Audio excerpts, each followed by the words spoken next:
ലിവർപൂളിനൊപ്പം premier league കിരീടം, പോർച്ചുഗലിനൊപ്പം national league കിരീടം, ശേഷം ഏറെക്കാലം സ്നേഹിച്ചുകൊണ്ട് നടന്ന കാമുകിയുമായുള്ള വിവാഹം.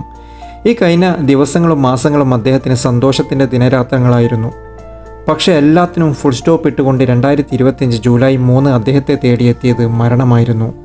സ്പെയിനിൽ വെച്ച് നടന്ന കാർ അപകടത്തിൽ ഡിയോഗോ ജോട്ടയും സഹോദരനും മരണപ്പെട്ട വാർത്ത ഫുട്ബോൾ ലോകം അറിഞ്ഞത് ഞെട്ടലോടെയായിരുന്നു. ഇവർ സഞ്ചരിച്ച കാറിൻ്റെ ടയർ പൊട്ടി നിയന്ത്രണം വിടുകയും പിന്നീട് കാർ തീപിടിക്കുകയുമായിരുന്നു എന്നാണ് റിപ്പോർട്ടുകൾ സൂചിപ്പിക്കുന്നത്. ലിവർപൂളിനും പോർച്ചുഗലിനും നഷ്ടമായത് മികച്ച കളിക്കാരൻ. ഫുട്ബോൾ പ്രേമികൾ ജോട്ടയുടെ മരണവാർത്ത കേട്ട് ദുഃഖത്തിലാണ്. വളരെ വേഗത്തിൽ എതിരാളികളുടെ ഗോൾ പോസ്റ്റിലേക്ക് ഓടിയെത്തുന്ന ജോട്ട. മൈതാനത്തിൻ്റെ ഇടത് വിങ്ങിലൂടെയുള്ള അദ്ദേഹത്തിൻ്റെ വേഗപ്പാച്ചിലുകൾ ആവേശത്തോടെ കണ്ടുനിന്ന ആരാധകർക്കിനി ജോട്ടയില്ല.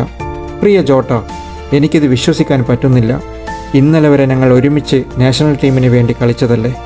നിങ്ങളുടെ വിവാഹം കഴിഞ്ഞിട്ട് കുറച്ച് ദിവസമല്ലേ ആയുള്ളൂ. നിങ്ങളുടെ വിയോഗം താങ്ങാനുള്ള ക്ഷമയും കരുത്തും നിങ്ങളുടെ കുടുംബത്തിന് ദൈവം നൽകട്ടെ. എന്നും ഞങ്ങളുടെ കൂടെ ഉണ്ട് നിങ്ങൾ. ക്രിസ്ത്യാനോ റൊണാൾഡോയുടെ കുറിപ്പാണിത്. ജോട്ടയെ ഇപ്രാവശ്യം തിരിച്ചു വിളിച്ചത് റഫറിയോ കോച്ചോ അല്ല, അദ്ദേഹത്തിൻ്റെ സൃഷ്ടാവാണെന്ന് മാത്രം. Rest and piece.